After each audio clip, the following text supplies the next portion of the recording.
Over 3,000 years ago, the ancient Egyptians built the finest monuments the world has ever seen.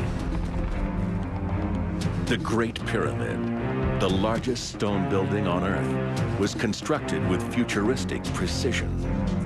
How were such quantum innovations ever achieved?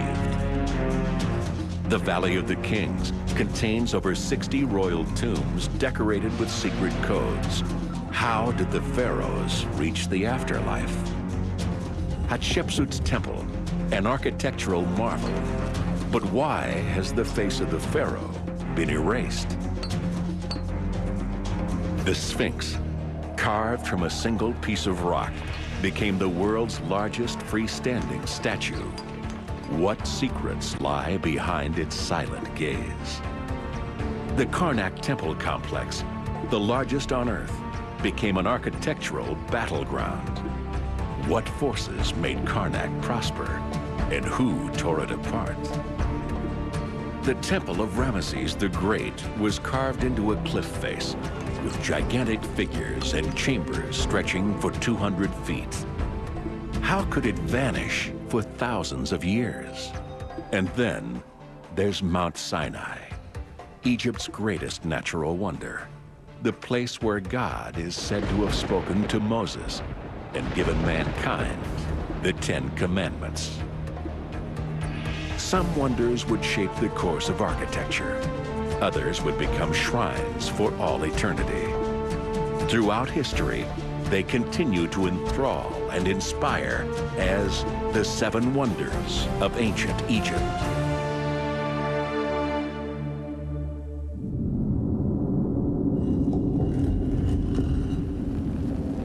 Beneath the stones of Egypt's wonders lie their hidden stories. To discover them, we have to travel back through thousands of years, back through ancient dynasties that once ruled the greatest civilization on Earth. This was a time when genius and invention laid the cornerstones of the most revolutionary structures. A time of rivalry and intrigue, conspiracy and deception. When God would pick his prophet from the royal house of Egypt. When a queen became a pharaoh. Kings who with a single hammer blow would destroy the past to glorify their name. A time when the rewards were so great, some would be driven to any lengths to realize their ambitions.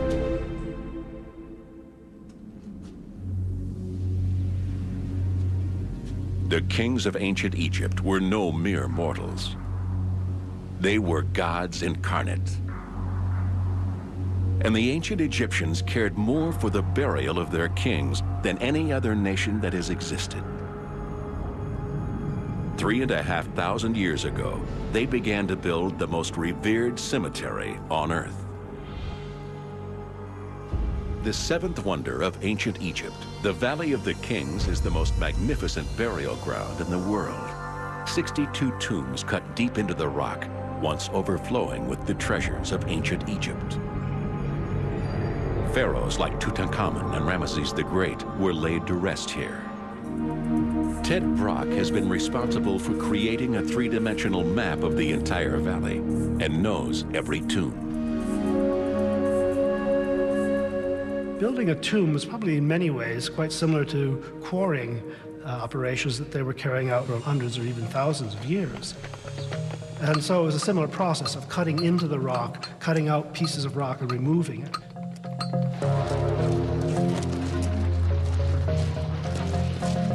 It was hot, dirty, and dangerous work. So they'd have groups of people working there, cutting away at the rock face, tunneling in and hauling the debris away.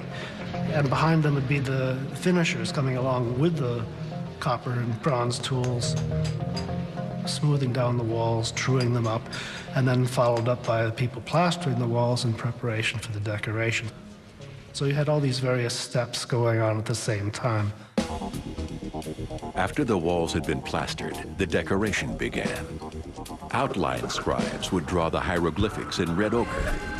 These motifs were copied from pattern books. A vizier or advisor to the king would report the progress to the pharaoh.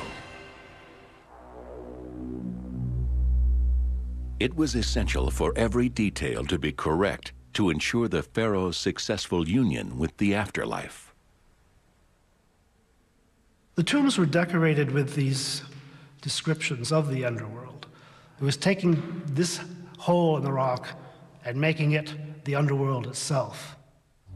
The pharaoh's body was mummified to preserve him forever. He would lie within many coffins before being lowered into a sarcophagus. This could weigh as much as 10 tons. The lowest chamber of all, several hundred feet down in the rock, was where the pharaoh was laid to rest. This is the burial chamber of Seti I. It's really like a giant sarcophagus with a lid representing the starry sky, and the walls describing the sun god's journey through the underworld. And each end of the walls has the protective goddess as found on a sarcophagus. Here the pharaoh would rest, sealed in state and surrounded by his finest and most valued possessions. The priests at burial party would seal the chamber. But the generations of workers would always be able to remember where each tomb was.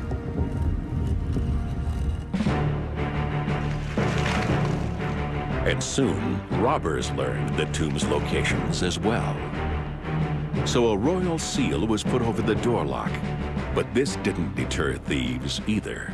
If the central government system was weak and people weren't getting their daily pay and rations, there's a great temptation to go and plunder these tombs. When the new kingdom ended, the tombs were abandoned, many stripped of their treasures. Some became shrines, others became hidden. Some may remain undiscovered. But the new kingdom of ancient Egypt left behind far more wonders than tombs alone. The desire for greatness led some pharaohs to immortalize their grandeur in vast temples. The most splendid of these was built by the pharaoh Hatshepsut. Like many pharaohs, Hatshepsut liked to be remembered as a great leader and warrior. What was unusual was that Hatshepsut was a woman.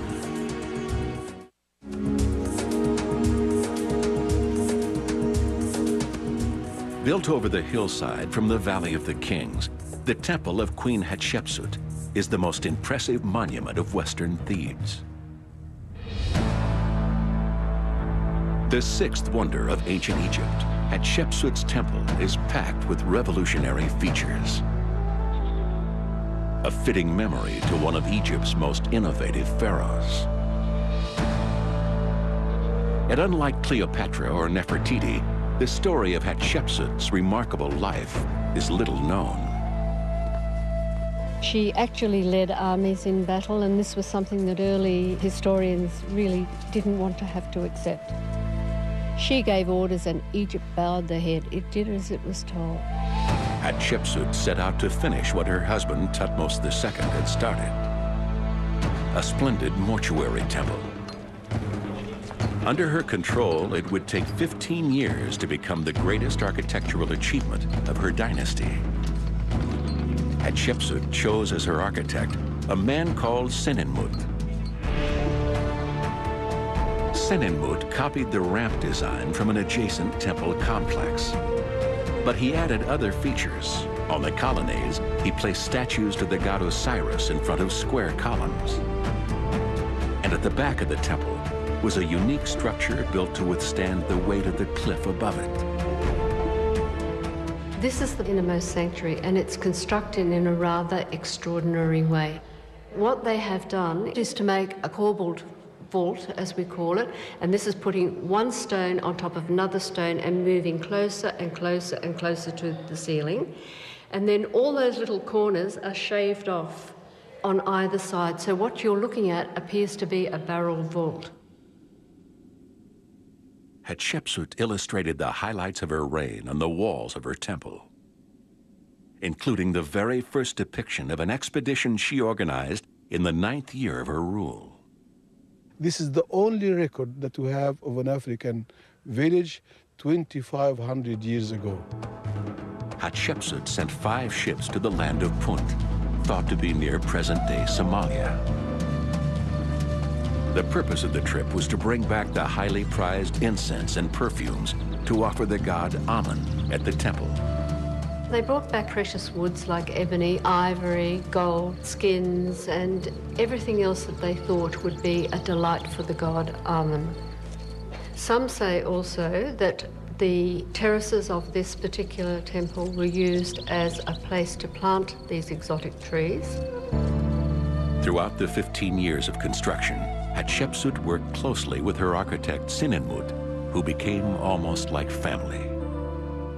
There is no evidence to suggest that Hatshepsut and Sinenmut ever became lovers. But Sinenmut was privileged enough to have his own tomb built beneath the forecourt of her temple. It appears that his rivals may have been jealous of his achievements. After his death, all images of Sinenmut were destroyed, but one was missed. Here we have a line drawing of the famous Sinenmut. Unfortunately, we don't know what happened to him because he disappears out of sight about the 16th year of her reign. Sinenmut remained an innovator until the very end. The ceiling on his room is most unusual because it contains astronomical depictions, and this is the first time that such things appeared in the tombs of anybody. And Hatshepsut had them in her chapel as well. Hatshepsut died after a long rule of 22 years, during a period when national confidence was boosted by monumental architecture. Like Sinenmut, her face was erased from her monuments by later kings who thought it wrong that a woman had not only ruled, but had been a hero. Hatshepsut was buried in the Valley of the Kings. Her tomb was aligned with her temple and beyond with vast obelisks she erected inside the Karnak temple complex. It was here where the kings of ancient Egypt competed to make their mark, creating the largest religious monument on Earth. The fifth wonder of ancient Egypt, Karnak, 2,000 years of triumph, turmoil, and tragedy. Here, the kings of Egypt destroyed the memory of their forebears to build their own destinies. This was the site where Thutmose I would make his mark of power, where Thutmose III would build on top of the shrines of his own stepmother, where the exquisite carvings of Seti I would be defaced by his own son, Ramesses the Great. This is Karnak, the largest religious complex ever constructed anywhere on Earth. How did it develop into a 250-acre site? When Thebes became the religious capital of Egypt, the Karnak temple became the seat of Amun, the state god. Karnak was soon home to over 600 priests. Its buildings spread west toward the Nile and also south. Obelisks and pylons appeared, followed by shrines and precincts. Then pylons to the east, a vast hall and giant statues. Eventually, the entire site was enclosed by a wall. At the center is a hypostyle hall containing a forest of gigantic columns, some of them 70 feet high, with capitals so big that 50 people could stand on one of them. There are obelisks, one of them the largest standing in Egypt. There are vast statues of kings, their egos frozen in stone. And there are monumental gateways and vast entrances, pylons. They are the largest in Egypt and decorated like giant billboards with incredible stone carvings. Standing up to 100 feet high, it's a marvel that they were built without cranes of any kind. A clue to their construction still survives. The vast wall of this pylon was never finished, and when the work was abandoned, the ancient Egyptians left behind a clue as to how it was built. The mud ramp proves that they used vast earth structures built up against the wall to drag the stones up to the top. Building to an enormous scale never daunted the kings of ancient Egypt. Each king set out to surpass the last. When an ancient Egyptian came to the temple, he's likely to see the name of the latest pharaoh on the front. And a generation later, you have exactly the same thing. You rebuild, you improve, you make better. Karnak was about rivalry and competition, and obelisks were a measure of this. Obelisks marked the first rays of the day's sunlight, and Hatshepsut made sure hers outshone her father's, Thutmose I. At 96 feet high, Hatshepsut's is the tallest surviving obelisk in Egypt.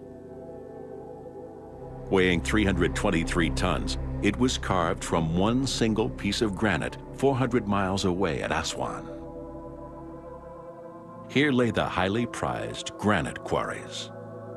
How were the ancient Egyptians able to cut such a hard stone?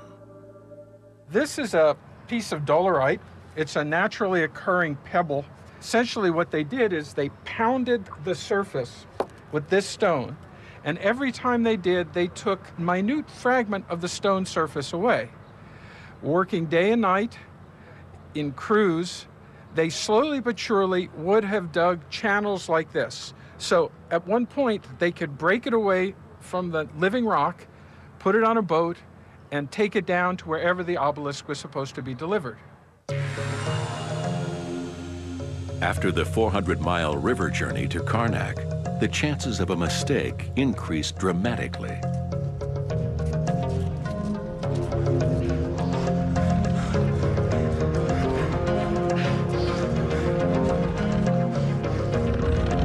Too much pressure in the middle, and the giant slab would snap under its own weight. But this was just the easy part. On arrival at Karnak, the giant granite block was hauled up a mound, face first. With men to maneuver and sand to do the real work, the giant stone was skillfully lowered into place. With time and enough labor, anything was possible. But then building techniques were about to change when along came scaffolding. One king by the name of Akhenaten was in such a hurry to realize his ambitions, he invented new methods of construction. Under his command, stone blocks were cut to a standard size. Known as a talatat, they measured nearly 2 feet in length and could be easily handled by one man. It meant the whole building process was freed up. An unskilled workman could easily carry the blocks right to the top of a building structure, and the whole process was much faster and cheaper. But it didn't last. Small blocks were quick to build up, but even quicker to pull down. And the next pharaohs, Tutankhamun and Horemheb, both plundered Akhenaten's buildings, the talatat blocks becoming rubble infill for their giant pylons. So the pharaohs returned to building big, and there is one structure at Karnak that not even a giant could pull down. The Hypostyle Hall is the largest single religious building ever constructed.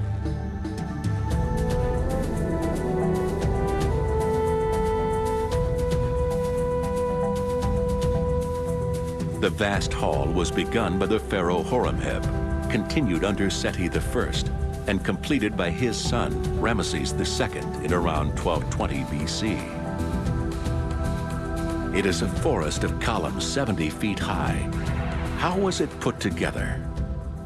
Ancient Egyptian temples are built using huge columns like this one, and architraves that span between them. This was one of their biggest problems, because the architrave had to support not only its own weight, but the weight of the great stone roof above.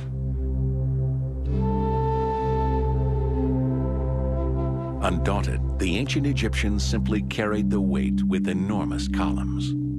Columns became so big that their bases were built out of 2 stones like these, brought together with a perfect joint down the middle. They would be left rough and the whole column built on top of it. Earth was banked up around them as they grew to 70 feet high. Bridging the gap between each capital was a vast architrave, a single block of sandstone spanning 30 feet. These could weigh up to 80 tons and had to be hauled up onto the site.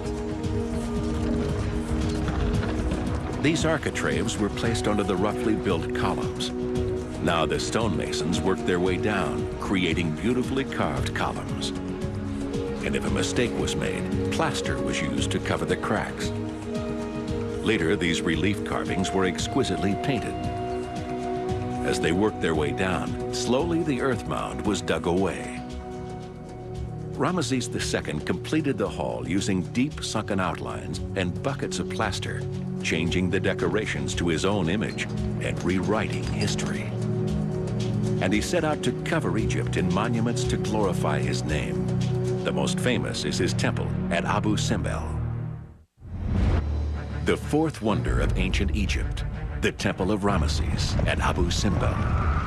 Ramesses' power extended as far south as the deserts of Nubia, where he built 7 temples. The most impressive is at Abu Simbel. It was built to advertise Ramesses' ultimate power, and it would become the finest rock-cut temple in the world. Gangs of masons set to work on the facade to transform a cliff face into 2 pairs of enormous statues of the pharaoh. Carved out of the living rock, they were to be 69 feet high. Why did Ramesses choose this remote desert as the site for his temple? He probably built it because there was a fine piece of rock. It was located close to the Nile, and anyone coming from the south would be immediately struck by the majesty of Egypt. Nubia was important for mining and for traders coming from the south. Lying far from Thebes, the area was free from the power of the priesthood at Karnak. And so here, Ramesses could pay less attention to the established gods and could concentrate on promoting his own image.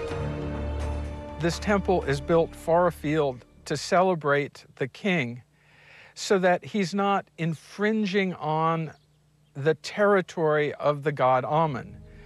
It's a little more of an egomaniac sort of thing, but he's doing it in a place where it's relatively safe. Inside, Ramesses had a hypostyle hall cut from the natural rock. The Egyptians had the technique down for 1,000 years, 1,500 years before this temple was built. What Ramses II does is he takes this technique and he creates it on an absolutely tremendous scale.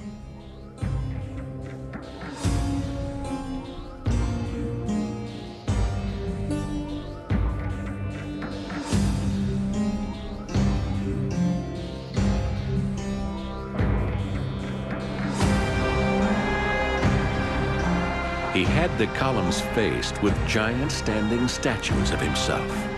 But it's the fact that it's celebrating Ramses that makes it unique among the temples that you see in Egypt. He carves deep and he carves boldly over huge surfaces, and everybody knows about it. His triumphs and achievements decorate the walls. His enemies cower before him. Syrians plead for mercy. A Libyan soldier is trampled underfoot. The vast exterior statues were designed to be seen from miles away for all eternity. Instead, they would disappear for 2,000 years until the treasure hunter Giovanni Belzoni arrived.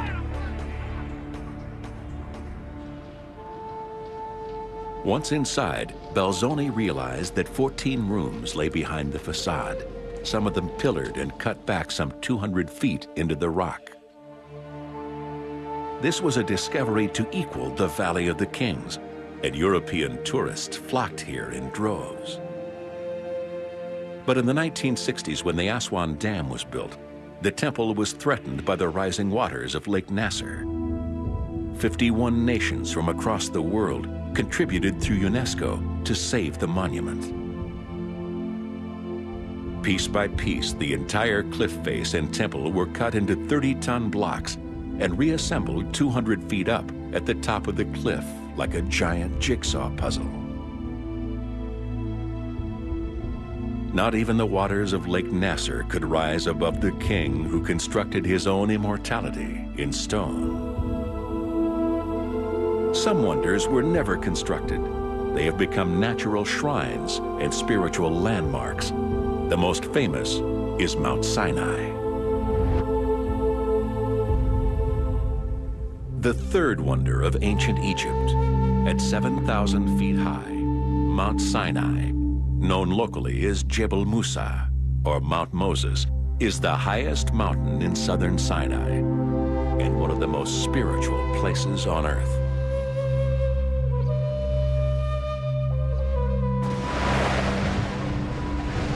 According to biblical accounts, it was here that Moses, amidst a violent storm, scrambled to the top of the mountain. Here, the heavens are said to have opened as God gave Moses the 10 Commandments written on 2 stone tablets. To mark the site where Moses received the commandments, a Greek Orthodox monastery was built over 1,500 years later and dedicated to the Christian martyr, Saint Catherine. The monastery is the oldest on earth and has been a center of religious pilgrimage for over 15 centuries. Christians fled here to avoid Roman persecution. And in 530 AD, the Emperor Justinian gave orders to build a vast fortification to enclose and protect an already sacred site. Towering walls enclose an area the size of a city block. Like a fortress, there was no doorway to enter. Until recently, the only way in was by a pulley that lifted any visitor up over the walls. Once inside, there lies a timeless miniature town from another age, a maze of ancient chapels and tiny courtyards. The monastery is one of the finest surviving examples of Byzantine architecture and houses a priceless collection of religious art and manuscripts. According to Scripture, it was here that Moses' life would be transformed by seeing a miraculous vision of a burning bush. And a species of raspberry bush, Rubus santos, is still cultivated here by the monks. The first name of the monastery was the Monastery of the Burning Bush, because this is the place where God appeared to Moses at the bush that burned without being consumed. It was here that Moses brought the children of Israel, and here that he received not only the revelation of the 10 Commandments, but the law.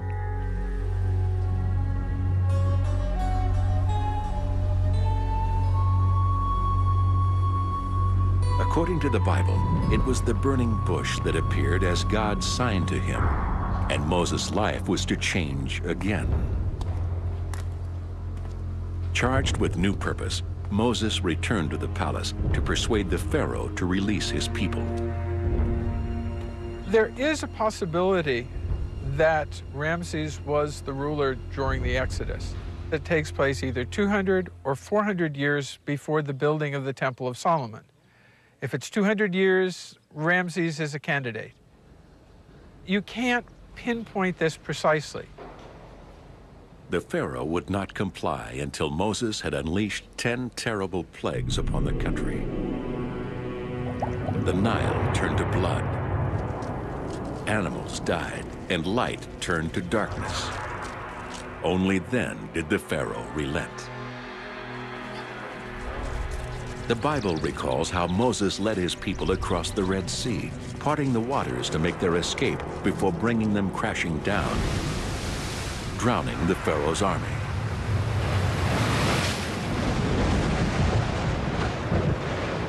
After years in the wilderness with his followers, Moses would return to Mount Sinai, where God, having tested his faith, would give mankind the 10 Commandments.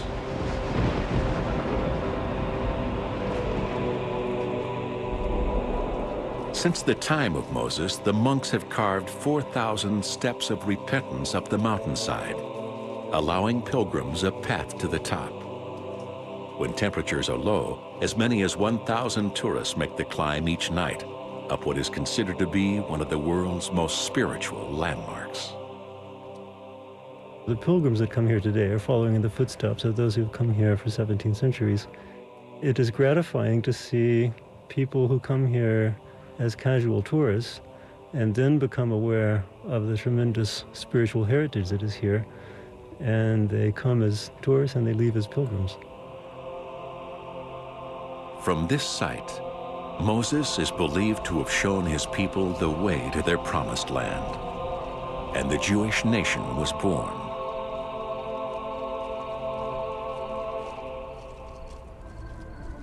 Egypt had long had its own icons and mythologies. The most mysterious of all is the largest freestanding stone sculpture in the world. No one is certain who it represents, or even who built it.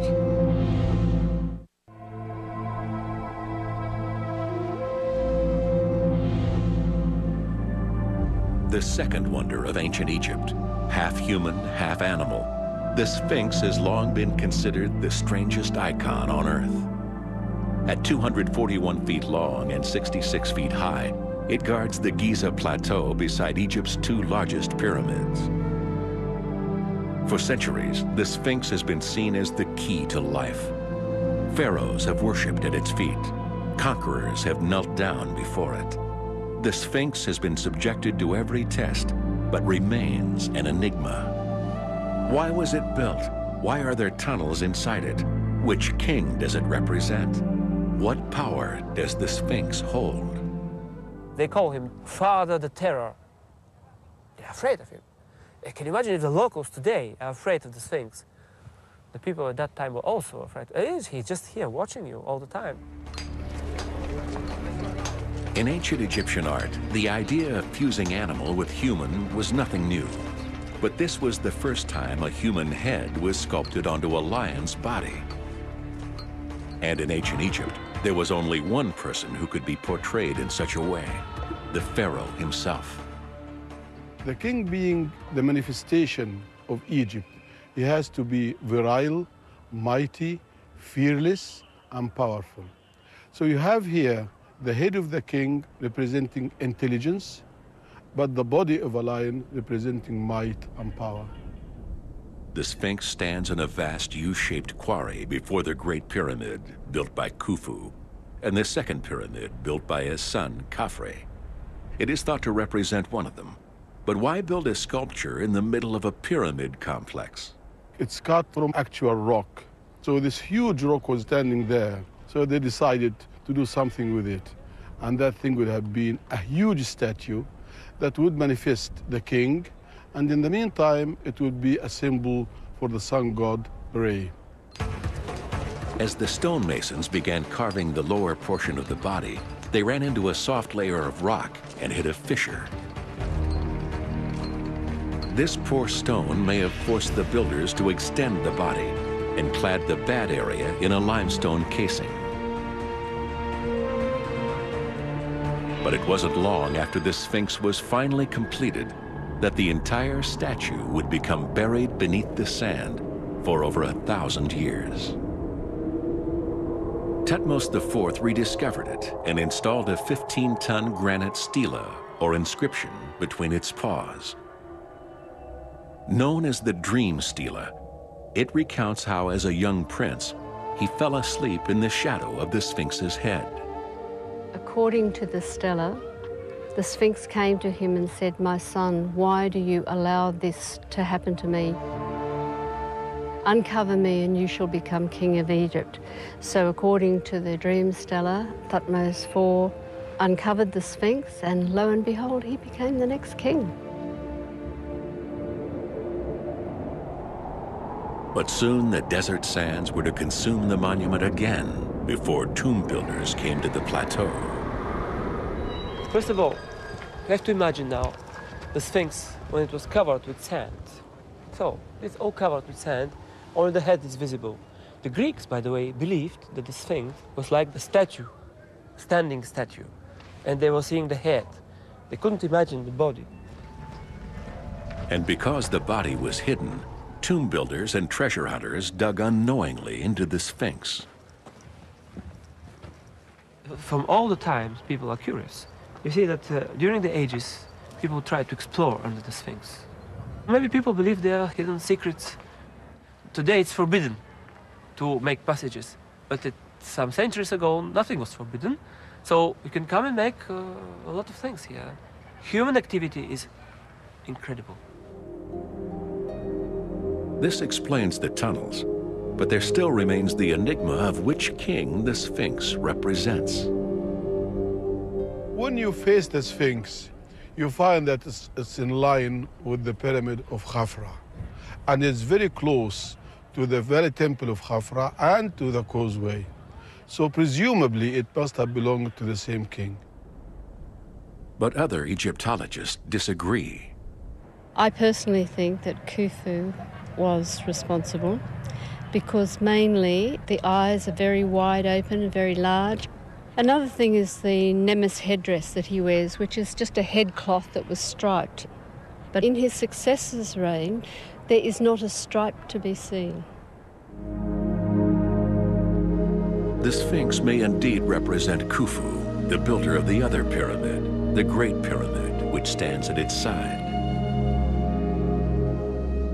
Khufu's pyramid nearly bankrupted the country, and so the Sphinx could have been built by one of his sons, Djedefre, to restore national confidence and Khufu's status. Whether the Sphinx bears the face of Khufu may never be decided.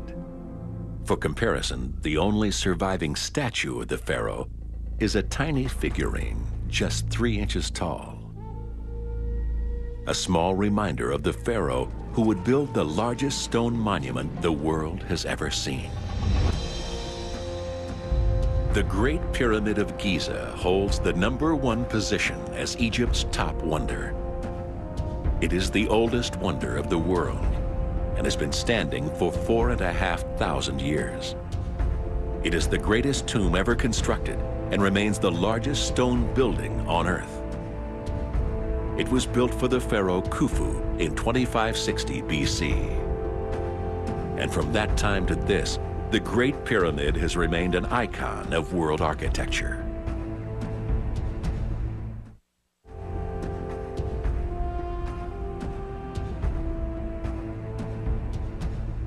The idea of a pyramid is very simple. The ancient Egyptians believed that life is eternal. They crossed from this life to the eternal life. But they had to prepare the abode. Now, it took the shape of a pyramid because this is connected with the sun god. Now, King Khufu was the first king to put amongst his titles Sa-Re. Sa-Re means the son of the sun god.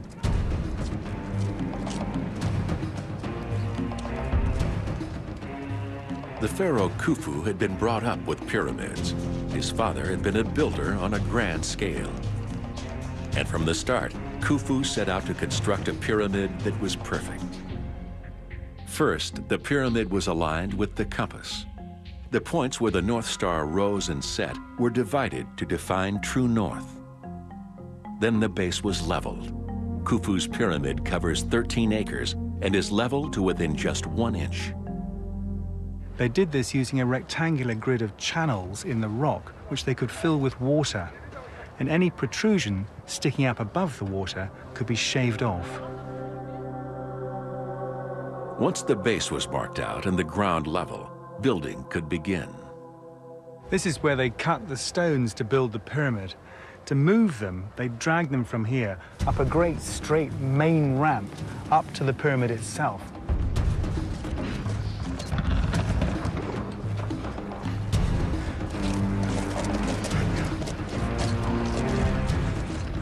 For the lower courses, the blocks weighed 5 tons or more. But as the pyramid grew, the weight of the stones reduced. In total, the workers hauled a staggering 2,300,000 stone blocks. For the first time in pyramid building, the blocks did not slope inwards, but were laid in horizontal courses. One was fitted into place every 3 minutes. But despite this pace, Khufu's pyramid would take 22 years to construct. Inside, the pyramid becomes a puzzle. From the entrance, a passage descends to the subterranean chamber carved out of the bedrock. It leads nowhere and leaves us with a mystery. Above, the Queen's chamber is a sealed room for a statue of Khufu, representing his Ka, or spiritual force. From here, there is a spectacular high-ceilinged passage. The Grand Gallery leading up to the king's burial chamber was built using a technique called corbelling. This is a simple form of arch that the Egyptians excelled at. Each stone block is progressively stepped in until you reach the top, and it has the advantage both of reducing the span that they have to bridge and of giving the room a great feeling of grandeur. Above this, high up in the pyramid, is the king's chamber, designed to be Khufu's final resting place. It's incredible, it's incredible. It's entirely walled in granite, and these roof slabs were the biggest span ever attempted at that time, 4,500 years ago.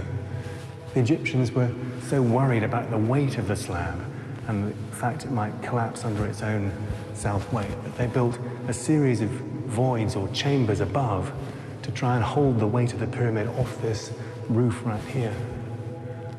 And then right at the top, two great stones lean against each other like a V, and that takes the force, the weight of the pyramid, right down and guides it down these beautiful side walls. It's the most fantastic space I've ever been in. Inside the stress-relieving chambers remain the graffiti of the workmen. One of them mentions the name Khufu, the only record of the pharaoh for whom this pyramid was built. This is the last resting place of Khufu. Unfortunately, it was robbed in ancient times, and that's why it was broken at this tip. The funny thing is, when this coffin was measured, they found that was a fracture wider than the entrance there. So obviously, it was put here before the structure of the whole burial chamber. There are other curious features, like two tiny shafts that run from this chamber toward the outer face of the pyramid. These are believed to have released the pharaoh's Ka, or spirit, to the heavens. On their way out, once Khufu was in his sarcophagus, the priests and the engineers sealed the tomb by dropping 3 huge granite slabs down these great slots here, sealing it off forever. Then the entrance at the other end of the Grand Gallery was also sealed. To get out, the engineers had to climb down a near vertical escape shaft, make their way back up the descending passage, past the blocking stones, and out through the entrance. Then the passages were blocked and the entrance sealed with a flapstone indistinguishable from the pyramid casing. Supposedly, nobody would have known how to get in. And even if they had done that, they would have found tons of blocks of stones blocking the ascending corridors. Every precaution was taken. But you know something? At the end, the pyramid was robbed. How did they do that? God only knows. These 7 wonders all stood within the world's first empire and have inspired every civilization to follow them. Whether a natural site or a man-made construction, the 7 wonders of ancient Egypt will remain world landmarks for all eternity.